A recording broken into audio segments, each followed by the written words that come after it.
Hi friends, welcome to my channel. అందరూ బాగున్నారా? నేను కూడా చాలా బాగున్నాను. ఉల్లి కలయితే మీ ముందుకు వచ్చాను. ఈ మధ్యన తెగ వైరల్ అవుతుంది కదా, ఎగ్ ఆమ్లెట్ అని.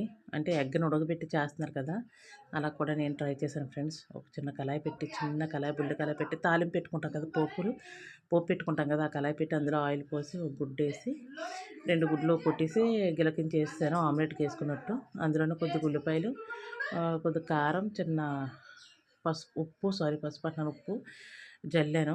జల్లేసి ఉడికించాను కొద్దిగా 10 నిమిషాలు ఉంచి. నేను వెంటనే తిరగేసాను 10 నిమిషాల్లోనే. కానీ కాసేపు ఉంచండి, ఉంచితే ఉడుకుతుంది, ఉడికి బాగా అవుతుంది, పొంగుతుంది. కంగారు కదా మనకి. ఫస్ట్ టైం ఆట్ చేశాను.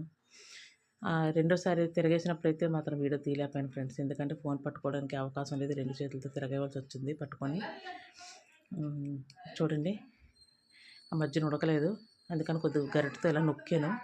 నొక్కిన తర్వాత 10 నిమిషాలు అలా ఉంచాను. సిమ్‌లో పెట్టి అప్పుడు బాగా ఉడికింది లోపలంతా.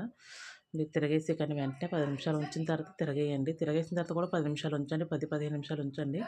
సిమ్‌లో పెడితే మాడదు ఫ్రెండ్స్, బాగానే ఉంటది. బాగుంది ఫ్రెండ్స్ తినడానికి. పెద్ద టేస్ట్ అంటూ నాకేమనిపించలేదు. ఆమ్లెట్ తిన్నట్టు ఉంది. ఆమ్లెట్, గుడ్డు తిన్నట్టు ఉంది. బాగుంది. పిల్లలకైతే చాలా బాగుంటది, ఇష్టంగా తింటారు. మీరు కూడా ఒకసారి ట్రై చేయండి. పిల్లలకి పెట్టండి. స్నాక్స్ కింద అయితే బాగుంటది. సాయంత్రం పూట పిల్లల్ని స్కూల్ నుంచి రాగానే పెడితే వాళ్ళకి వెరైటీగా అనిపిస్తది.